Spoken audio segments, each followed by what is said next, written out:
From the former convent of the Good Shepherd overlooking Inwood Hill Park in New York City, welcome to Inwood Artworks On Air, where I meet the musicians, filmmakers, writers, theater makers, and artists of all stripes who make their home what we affectionately call Upstate Manhattan. I'm your host, Aaron Sims, and today we welcome visual artist Carol Diamond. Carol Diamond's engagement and entanglement with urban landscape has traveled with her through the various neighborhoods of Brooklyn and Manhattan, developing a lifelong passion for urban forms, spaces, and architecture. Born and raised in Cleveland, Ohio, Carol received a BFA in painting from Cornell University and studied at the New York Studio School. She's a tenured adjunct professor at Pratt Institute and teaches graphic design at CUNY's City College of Technology. Recent shows include Equity Gallery, Newbury Fine Arts, Boston, and the Zurcher Salon, and here in May in 2022. Her artwork is included in public and private collections, including the Portland, Oregon Museum of Art.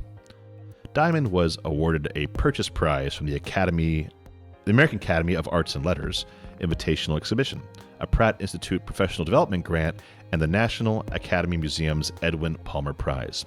Her work has been featured in Hyperallergenic, Too Much Art, and the Manhattan Times, among many others.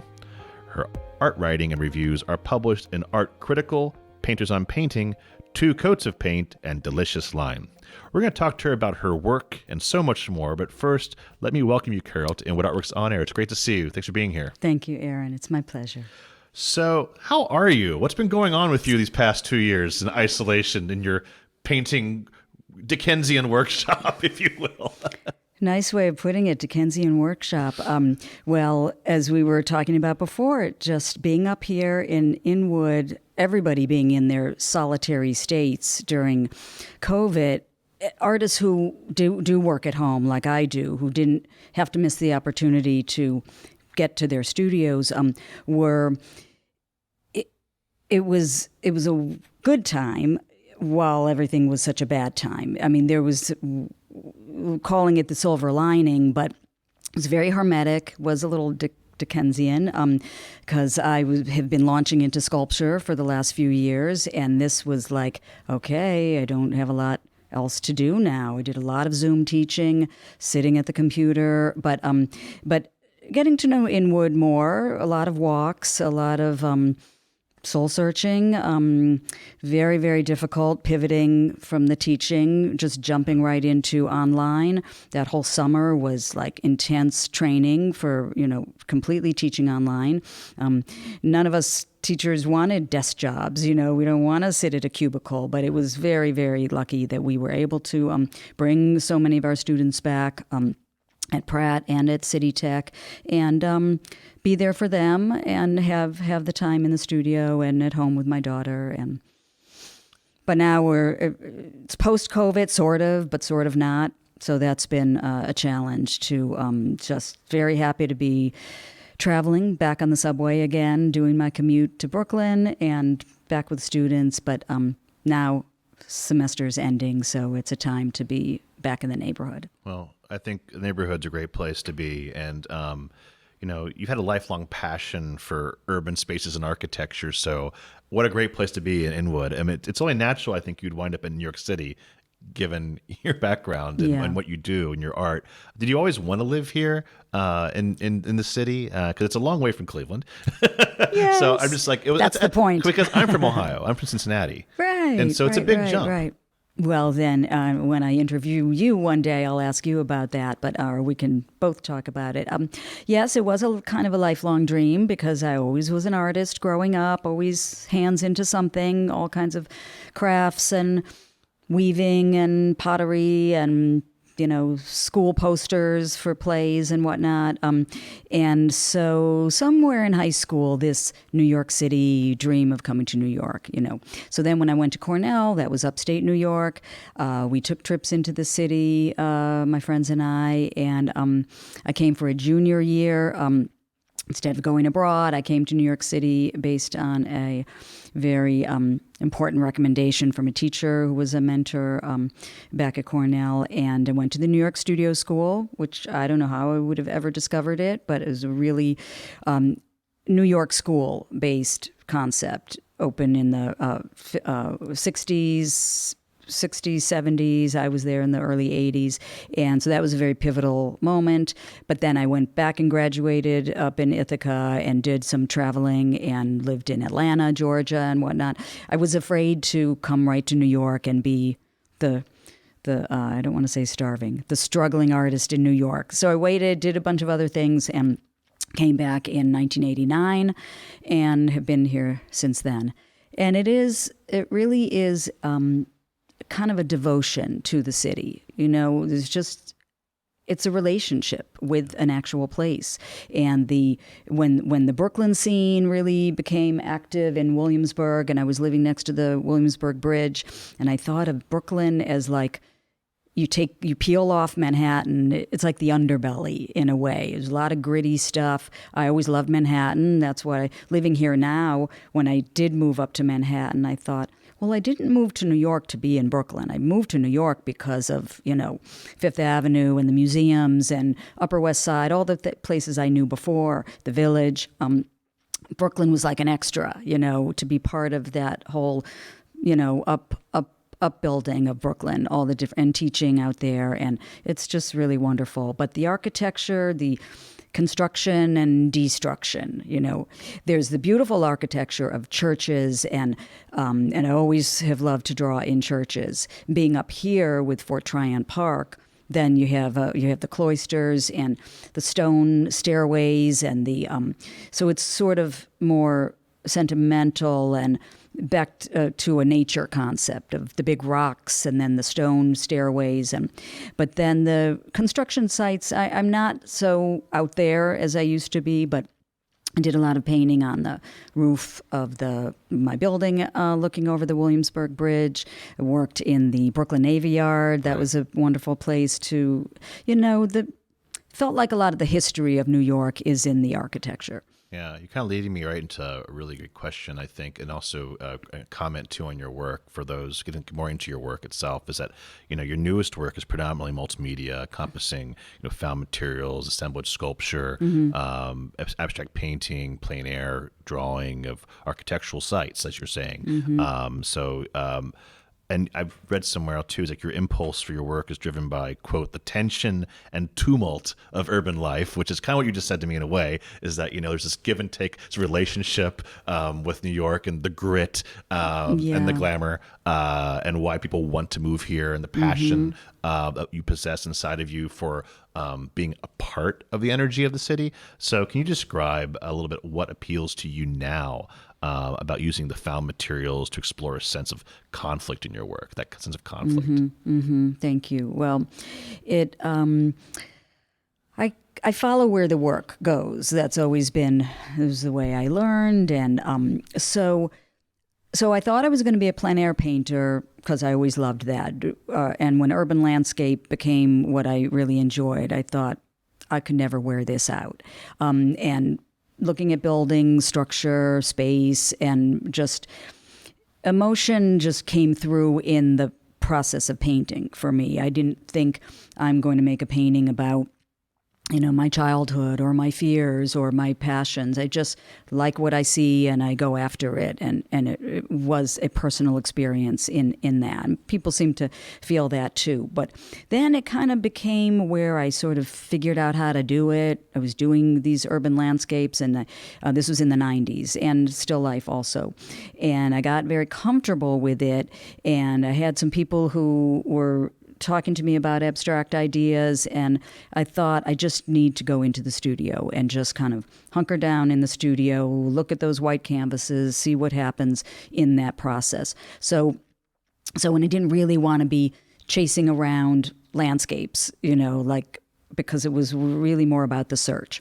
So in 2000, I started abstract work, and I brought back a lot of my ideas through Cubism and modernism and a lot of scraping and layering. So it wasn't urban as much then, because a lot of figure ideas were coming through, more in the physicality of making the work, not pictures of figures, but shapes and textures. And I had gone from doing the urban work, which was very related to vertical, horizontal, very kind of a geometric space, and then everything became very elliptical and a lot of curves, a lot of moves. But I could see within not too long that I was missing drawing plein air. I was really missing something that was happening in the seeing process. So I started to just go back to drawing just for drawing. I was living in Greenpoint, in Ridgewood at that point. There was a Catholic church there, St. Aloysius, and I just went in, started to draw architecture again. And there was like the dome and the dome, the spheres, the stained glass. So that was a very kind of sanctified space, but got me back to drawing plein air and those kind. Then I started to pick up some glass from the street, some different, I don't know, I had some death in my family and close death in my life. And I don't know, it was a very tumultuous time internally. And here I find myself picking up pieces of glass from the street. I'm like that lady, sweeping and scattering it into my paint. I stopped using color. I was doing all black and white, kind of abstraction. But anyway, some architectural fragments were coming back in. More angles, more spaces, looking through things, kind of abstract architecture, but still drawing.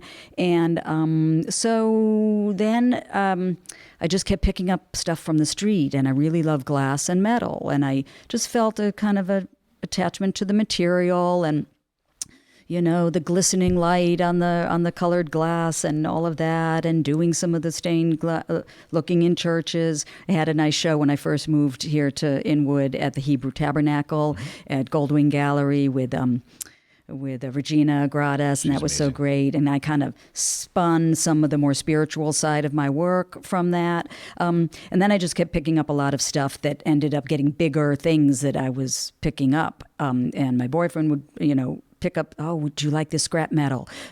Like from the metal shop at the Opera House, And I said, honey, I'm not making sculpture. I'm just putting these things into my canvases. I was using cement, like a wet cement on wood panels and putting things in. Anyway, they started to grow three-dimensional. And then they just came out. And COVID, the tactile part of it, like when you make sculpture, you get to touch your art. And as much as I love the paint knife and the brush, there was something detached somehow. But I really do consider the sculptures drawing and painting in space, because I'm trained as a drawer, painter, not as a sculptor. I use a lot of color in the pieces, and they're fun, I love everything you just said. What a great gift to insight into your process, because some people get I think some artists get in their own way sometimes within their own processes, if you will, about what do they incorporate, what do they have to choose? Sometimes it chooses you. Sometimes you comes across someone gives you something, hey, a gift of some kind, and it's there's always a question about what inspires you, but it's like a daily question, I think, in many ways. And what you said, I really appreciate your openness of saying the glass came from personal tragedy in your life, and that began a relationship with that, and so shattered, and yeah, it's shattered. And also, I guess, can you speak a little bit about, would you say your work, not all of it, of course, but times when you have an idea, or when you come across, when you're sweeping up the crazy lady sweeping up glass in front of the street, it's do you have an idea what you're looking for, or is it something that you're patrolling for, or is it to fit the metaphorical potential of materials you come across, and or is it something you have to just be open to and stumble upon? Yeah. It isn't so much intentional, but I do find, it might just seem so banal, but the flattened cans from all the soda cans from when the street sweepers come through, it's metal. It's really usable metal. I went from making assemblages where it's really putting two or three pieces together that weigh nicely against each other and have a little metaphoric feeling. But now it's really more just the materials that I'm using to make these things. So it's color. So the flattened cans are all about the color. And they're flattened. I kind of open them up, and then I have a new series going where I'm really just modeling and forming the metal, because it's very pliable. And they're almost kind of creatures or figural or something, but the color is really, I was having this long period of doing very tonal painting, black, white, gray. I love it. I could do that forever. But, people love color. I started to feel more color coming back in my life. I did a lot of collage work with some photographs. It was one day I was getting tired of picking up stuff off the street. I said, but I need some inspiration from the street. So I started taking photos and using just odd textures and odd bits from the street photos and putting them into collages and then kind of riffing off of that. But so it was a way with the cans and the glass really to find a new sense of color in my work, because I don't understand color that well, and it's just so luminous and beautiful. So some of my pieces now, I'll put all the blue and green cans in one area. I color separate them now, and so I have like a purple piece going and a red. I have in this show at Zurcher, there's a kind of looks like a stained glass window because it was a metal armature of some sort, and I put all the red and purple glass in it. Red metal cans, purple glass, and they're like fines. These are sculptures, right? Yeah. They're sculptures. This one hangs on the wall, but it is protruding. The others are freestanding. But some go on the wall now. And they're like treasures a little bit when I find these things. And there's a drama to them, like something happened here. So how did this bottle get broken? Was this a fight? Was this, so I've been known to take, that single boot that you find in the street, like, where's that other boot? A sparkly one I got. It's like something happened here, and I don't know the story, but since I'm a very abstract artist, it does bring a bit of metaphor and narrative even into the work. I love the mystery in your work. I think it's fantastic. Thank you so much. And as I mentioned earlier, you teach as well as create. How has teaching emerging artists affected the development of your own work? I remember seeing somebody who I know is an artist in the parking lot at Pratt many years ago, and I was learning how to draw perspective drawing because I had to learn all this to teach it. We didn't learn perspective drawing, even though we used a lot of deep space from French, from the Renaissance, all of it, but we didn't learn, like at Pratt, the drawing course that I teach is not just for fine artists. It's for all of our applied arts, fashion, industrial design, commercial design, all of that. So, we teach a pretty technical, rigorous course, but a lot of figure drawing, a lot of the things I learned, but then other things that I've learned since. And so this guy in the parking lot, I said, I think that my teaching is really coming back into my own work. I'm doing drawings and I'm using vanishing points, stuff that I would have. He said, got to be careful for that. Got to be careful. You don't keep them separate. And I took note of that. The teachers that I loved the most, we didn't go to all of their gallery shows. They were with us as teachers. But their values, come to find out their approaches were very much in our teaching. But I'm not teaching painting majors. I do teach at a foundation level, so it's really the toolbox, So yes, it definitely keeps me in the world of drawing and creating, and unfortunately, there's a little vicarious stuff that happens because on all those many days and weeks where I'm not working on my own work, but at the end of the day, I feel like I made something, and I even scroll through the pictures that I take of all the student work. They're very impressive, and I'm proud of what they do. And we had our final critiques yesterday, and this week there's the pleasure of saying, bye-bye, have a great summer. And then there's the, like, wow, you did it. You made such great progress, and they're wonderful students. So it doesn't always directly affect my own work, but it is a life of giving back something that I've learned that I feel solid about. Well, now you're going to have time this summer to be you. So what's next for you? Anything on the burner that you're looking to embark on? Any kind of bucket list project or just something that an avenue you're willing to explore this summer? Now you have time for you. Anything coming up? Yes, thank you. Well, yes, doing my own work. And I haven't done I used to say, like with raising my daughter for all these years, I don't work that much, but I always have new things going on. There's always something in the works. But those days of like long studio days, especially painting from a motif, like a landscape, it is like a job. You get in there and until the sun goes down, you're there. So these works are much more inspirational based. Like I could stare at the pieces around my studio, for hours and days. And it's not an automatic that something is going to happen unless, I always find ways to keep working. But it's a little more, once I see something that has to happen, then all the cement comes out, all the materials are pretty intense. So it's very fast and furious. Well, my partner has a little place in the country, and we're starting to get the kind of a studio area set up for me. A little bit outdoor, indoor right now, but we had a guy come over who does some building for him and for Glenn, and we're going to make a studio. I don't know if that's all going to happen this summer, but that's I don't need any big trips. You were saying about little road trips. I just want some quiet time. Right. Get to the country house. Get my hands dirty. Making a place to make art is just as big a project as making art. It sure is. It sure so is. good for you. Yeah. I think it's wonderful, and use it as a platform to create more. For sure. Well, for Carol, sure. it's been a pleasure speaking with you. But before we say goodbye, where can I send people to find out more about your current and forthcoming projects? Oh, thank you, of course. Well, caroldiamond.com is my website, and I'm on Instagram, I'm on Facebook. I'd love on Facebook to show shows that I get to see that some other people don't get to see. So sometimes I'm posting new art that I'm looking at and artists that I support. Of course, my own things.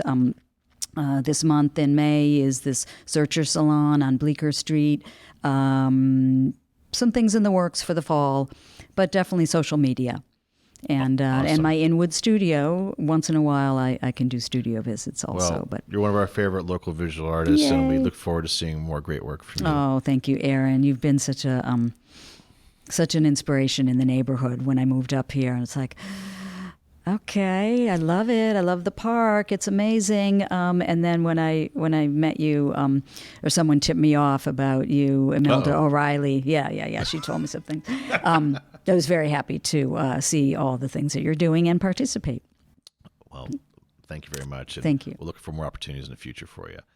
So listeners, you'll be able to find her website in the description of this episode so you can find more about Carol's work.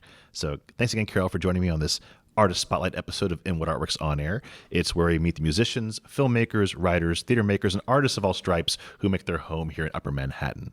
If you have a moment, please show us some love right now by rating and reviewing this podcast on Apple Podcasts. It really helps. Many thanks to Church of the Good Shepherd here in Inwood, New York City for hosting us, and to HideSites.com for uptown promotional support. You can support On Air and all of our programming at Inwood Artworks by making a tax-free donation at inwoodartworks.nyc/donate. Be sure to follow us on social media at Inwood Artworks to keep up with all that we do, including the Inwood Film Festival, Filmworks Al Fresco, pop-up art galleries, live performances, and so much more. Inwood Artworks is proud to be supported in part by public funds from the New York City Department of Cultural Affairs in partnership with City Council. From the top of Manhattan and the bottom of our hearts, thank you so much for tuning in. This is Aaron Sims from Inwood Artworks On Air.